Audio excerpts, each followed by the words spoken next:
bicarakan topik yang seru, banyak orang tanya terus kepada kami, yaitu kenapa makanan tidak boleh dipanasin? Tahu nggak Pak, kalau makanan dipanasin kata orang akan menjadi racun. Apa benar begitu? Pasti ada teorinya di belakangnya. Ayo kita pelajarin ya. Seringkali kita kalau habis makan malam, makan siang, tidak habis, kita sayang. Kita biasanya masukin ke dalam kotak, dalam box, masukin, simpen di kulkas. Nanti udah sore hari, kita mau ulang makan lagi, kita hangetin lagi, kita panas lagi, kita makan. Nah seringkali secara rasa, mungkin kalau udah ditaruh di kulkas, makanan itu nggak berubah. But kuncinya, zatnya atau nutrisinya akan berubah kalau kita panasinnya salah atau makanannya salah panasin, itu akan menjadi racun. Racunnya nggak tanggung-tanggung. Karsinogen atau ibaratnya sel-sel yang rusak, zat-zat yang rusak itu menjadi racun. Racunnya bisa mengakibatkan kita makan kanker. Prinsipnya kita menjadi kanker makanan. Loh, kok begitu hebat ya? Benar. Salah satu sampel yang kalau kita sering bilang, kita jangan makan barbecue beef atau barbecue sesuatu yang di barbecue sampai gosong hitam. Nah, yang namanya gosong hitam itu adalah selnya merusak. Sel merusak, membusuk. Kita makan, itu menjadi sel kanker buat kita. Jadi prinsipnya kalau makanan di barbecue, dibakar apa segala, jangan makan porsi yang digosong itu. Karena itu sel-selnya sudah tidak layak untuk dimakan, sudah rusak. Nah rusak itu menjadi busuk, busuk menjadi kanker sel. Nah kalau kita udah tahu teori itu, marilah kita lihat. Apa aja sih makanan yang benar-benar yang kita tidak boleh panasin ulang. Kalau sampai panasin ulang pun juga, itu kita ada resikonya untuk menyedap penyakit-penyakit yang kita tidak harapkan. Yuk kita mulai ya. 1, bayam. Bayam seringkali orang makan kalau gado-gado itu direbus langsung dimakan sekali aja. Bayam itu karena mengandung banyak zat besi, nitrat. Jadi kalau waktu bayam itu zat besinya tinggi, waktu kita panasin itu berubah dia punya nitratnya menjadi nitrate. Nitrate menjadi nitrit. Nah nitrit itu akan menjadi memproduksikan karsinogen, yaitu sel kanker. Nah, paling bagus kalau kayak bayam gitu, biasanya cuma hanya habis masak, dalam 5 jam kita harus bersihin, rapiin. Jangan diulang lagi, dipanasin. Akan kita bukan sehat lagi, mungkin akan menedap kanker. Jadi selain bayam, ada beberapa macam sayur yang karakternya sama, yaitu mengandung banyak zat-zat yang vitamin, tetapi dia bisa berubah dari nitrate jadi nitrit. Nah, nitritnya itu akan menjadi karsinogen. Apa aja sayur-sayur yang mirip dengan bayam yang tidak boleh dipanasin selain bayam tadi? Kedua, seledri. Seledri biasanya kalau orang di luar negeri makannya mentah, digroyoking gitu kayak makan apple.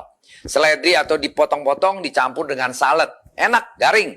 Nah, seringkali seledri kita di sini kita masak. Kita masak ulang. Nah, itu juga konsepnya sama. Seledri banyak zat-zatnya yang bagus. Nah, itu konsepnya nitrate and nitrit. Nitrate-nya tinggi menjadi nitrit, menjadi karsinogen kalau kita panasin terus, ya. Seledri harus kalau bisa dimakan mentah. Kalau nggak digrogotin, di jus, dibikin salad. Itu intinya. Next, brokoli.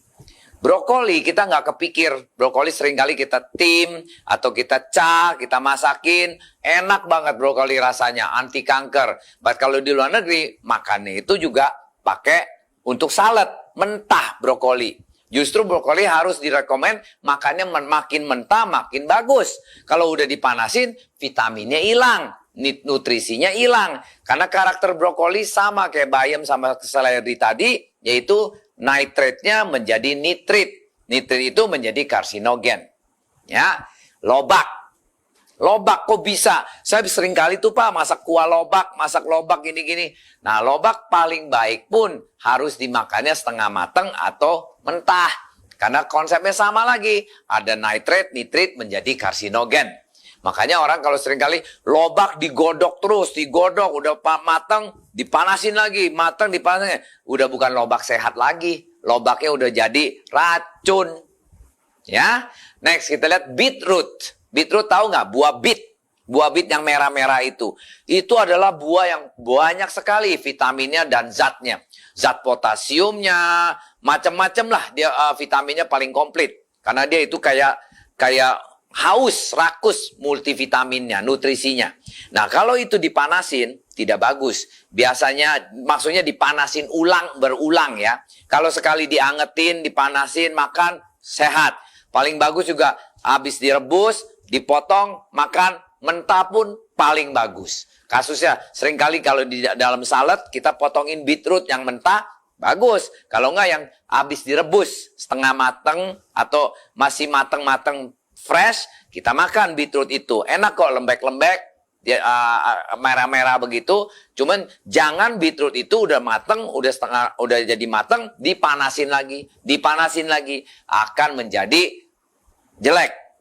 Nah, itu juga akan mengganggu kesehatan kita. Salah satu efeknya dari beetroot karena banyak nutrisinya, menjadi kita pencernaannya keganggu.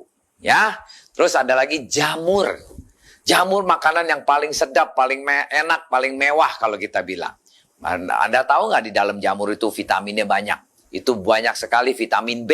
Bagus buat kanker, protein tinggi, tidak boleh dipanasin lagi. Kenapa? Karena jamur itu kalau dipanasin nanti bisa ada side effect-nya karena itu banyak probiotik atau bakteri-bakteri yang bagus. Itu kalau dipanasin udah mati, akan kita bisa jadi diarrhea atau perut kembung. Nah, itu salah satu efek dari jamur. Seringkali kita kayak keracunan makan jamur. Nah, itu bisa jadi perutnya kembung-kembung terus. Nah, itu salah satu yang efek sampingannya dari kalau jamur dipanasin berulang-ulang.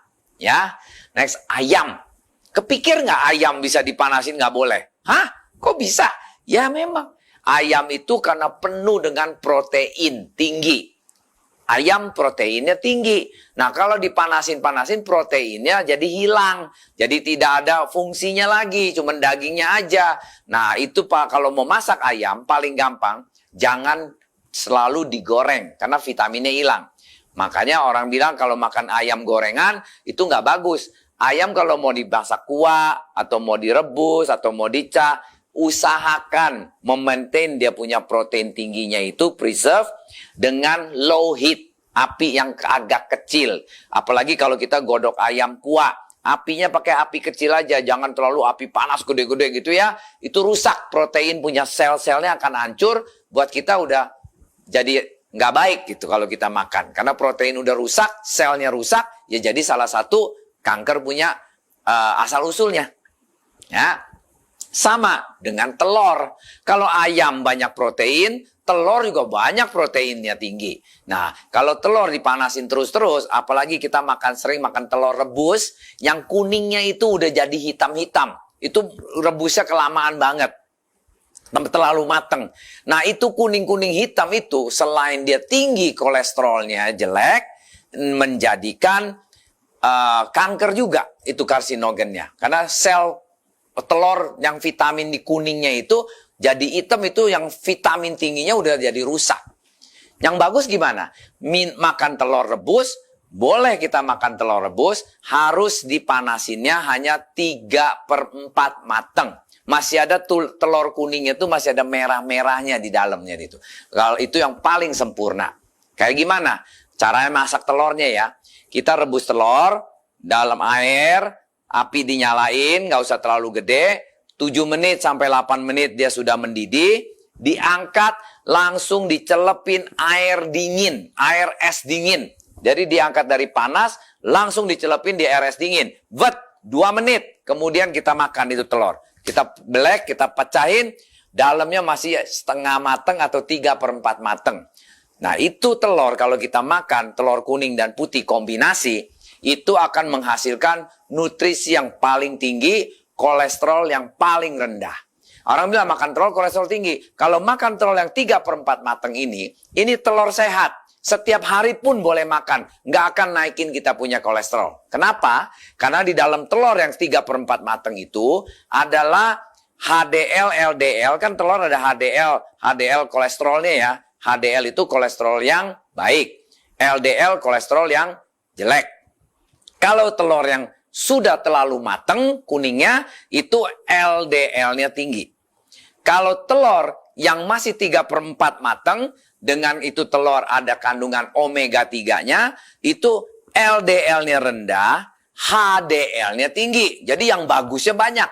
Berarti kita apa? Makan telur, kolesterolnya nggak tinggi. Kolesterolnya bagus untuk semacam kayak omega 3 untuk badan kita. Proteinnya tinggi. Nah, itu menjadi telur sehat. Ada research di Amerika. Ada orang umur 70 tahun, setiap hari makan 3 telur. Selama 6 bulan dia makan telur, dia tadinya kolesterolnya 420. Dengan dia makan telur setiap hari 3 telur loh. Ini memang lagi eksperimen ya. Dari University of Kansas kalau nggak salah. Nah, dia makan telur selama 6 bulan. Setiap minggu dicek darahnya sama profesor-profesor di eksperimen.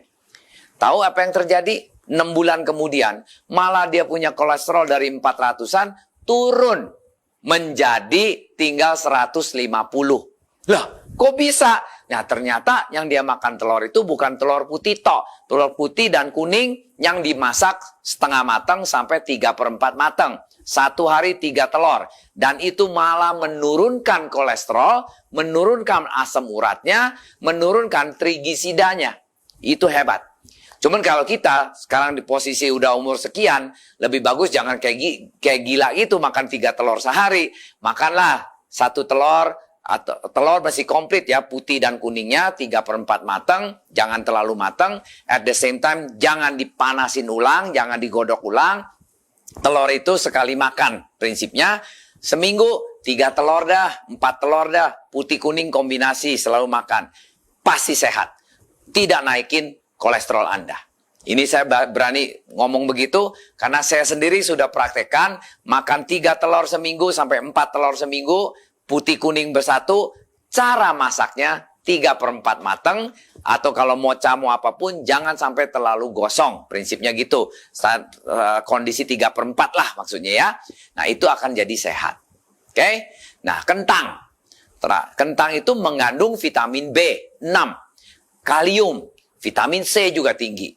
Nah, di kentang itu ada orang seringkali kentang sering direbus ulang, rebus ulang. Nah, itu juga nggak bagus. Kasusnya, kentang kayak gimana yang sering direbus ulang? Kalau kita makan siomay itu kan udah matang, direbus lagi. Itu bisa mengeluarkan namanya, ada zat yang namanya Clostridium botulinum. Apa itu kata-kata? Yaitu keracunan serius. Jadi kalau kita makan yang racun-racun yang kentang yang dipanasin ulang-ulang begitu, lambat daya tubuh kita udah lemah, kita bisa keracunan serius, itu bisa muncur-muncur, bisa kayak orang keracunan makan lah, prinsipnya gitu. Jadi kentang itu semestinya penuh dengan gizi, penuh dengan zat bagus, cuman kalau kelamaan dipanasin terus, digodok-godok terus atau dipanas ulang, akan menjadi racun buat kita. Nah, terakhir, nasi. Loh, kok kita nasi nggak boleh panas ulang? Berat, kita tahu nggak? Nasi kalau udah habis kita makan, sisanya itu kita diemin, itu pasti dikeroyokin, namanya banyak spora di dalamnya. Nasi itu. Nah, dengan banyak spora kita pikir, oke, panasin lagi deh, supaya matiin sporanya. Itu salah, nggak bener. Karena spora itu nggak bisa dimatiin dengan panas ulang. Nasi dipanasin 2 kali, itu dia punya zat-zatnya akan menjadi racun juga buat kita. Malahnya orang bilang, kalau makan nasi, dipanasin ulang punya nasi, itu malah jadi kencing manis kita tinggi. Nah, kita nggak sadar tuh. Itu benar. Karena nasi punya vitamin, dia punya nutrisinya kan bagus. Banyak karbonya. Nah, karbo itu nggak boleh dipanas ulang, akan menjadi racun. Makanya ini hari kalau nasi gimana? Ya udah sekali makan paling bagus. Kalau sampai mau dipanasin ulang, lebih baik jangan. Jadi nasi itu habis kita sisa makan, kita tutupin aja di wadah yang tertutup. Supaya spora tidak masuk, tidak timbul. Nah, at the same time, nanti waktu kita mau makan, ya nasi yang sama itu kita makan ulang. Jangan dipanasin lagi. Nah, itu lebih aman. Kalau sampai perlu dipanasin, nasi yang sisa itu kita tim aja sebentar. Di dalam air uap yang ini, kita timin sebentar, 5 menit, 10 menit, langsung kita udah boleh makan. Jadi panasinnya skala tidak langsung, pakai tim aja gitu loh. Nah, itu yang benar. Nah, kalau kita terus nasi berhari-hari dipanas ulang, malah jadi penyakit, bukan sehat lagi.